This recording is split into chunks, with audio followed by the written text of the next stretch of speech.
You never know what you're going to see at the Buford's Water Festival. But one thing you can be sure of, across 9 low-country days and nights, there'll be something for everyone. And a few things that nobody will want to claim. Just ahead in our special, we'll be looking at highlights from last night's opening ceremonies and this morning's raft race competition. Plus, we'll look ahead at all the stuff that's still to come in Waterfront Park.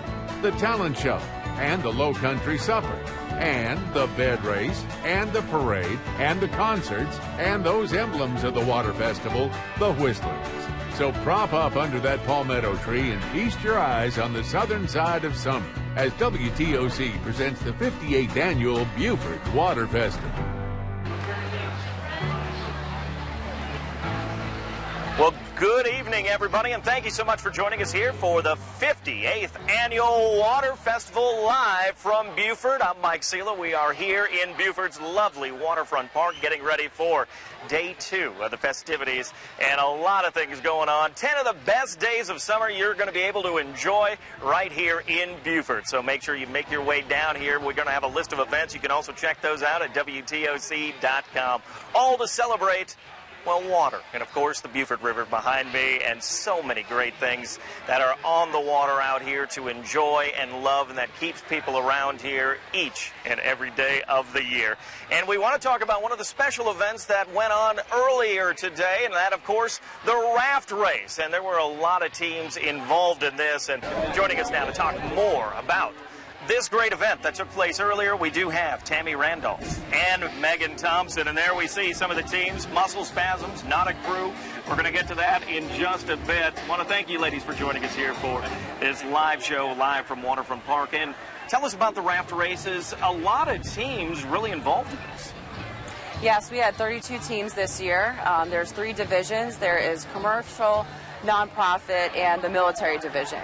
It's a really popular and fun way to kick off the Water Festival, and as you saw, some of the team names are pretty interesting, and they've been around for a while, most of the teams. Well, we saw that a little bit earlier, the Not a Crew, and also, I believe, some of the other team names that we had coming up here. Just tell us about some of the interesting names that we have. That's really part of it, as well as these teams rally around each other, as we can see now on some of this video as well, the Muscle Spasms, and of course, look at that. Aquaholics, that's one of the most popular smoking joints. Now, what these names kind of signify special things. Some of those are involved with hospitals and some of the local businesses that we have around here. That's correct. Yes, there's also a team from the hospital, Trauma Drama.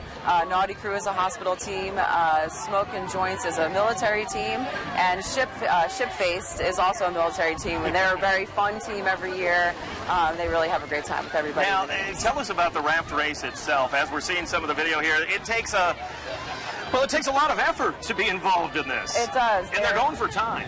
Yes, for time. There are 11 people on each team. Everyone must have a life jacket. That is also one of the rules. We want to keep them away from the seawall because that often damages the boats, as it did this year. Well, hold on a second. Tell us about that here a second. It damaged some of the boats. What does that mean, damage? They pop and lose air. So 4 boats is always better to have with all the teams that we have. But when you go down to 2, it takes a little more effort to get everybody on time. So. And we saw one lady, green with envy, there walking along the waterfront, and just a lovely view of that. Yes. But let me ask you this. Okay, we saw men and women both competing in this. How come you ladies weren't a part of this today?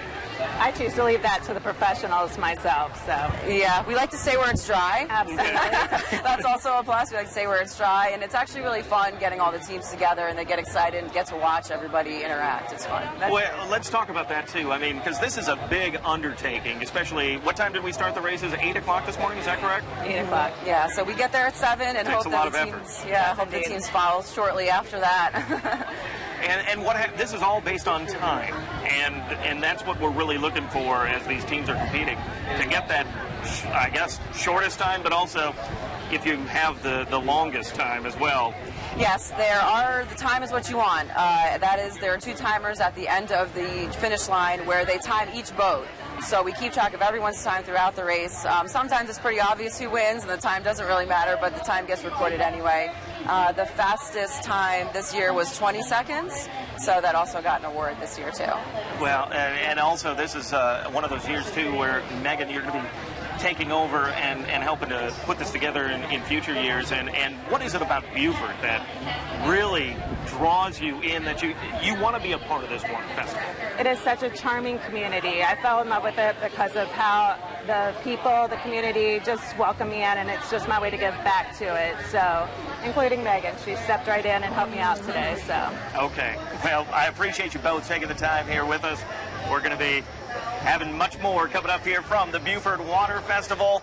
We're going to be talking about some of the opening ceremonies that took place last night, and we're going to talk about the main man in the spotlight this week, this year's Commodore, Dan Thompson. Stay with us.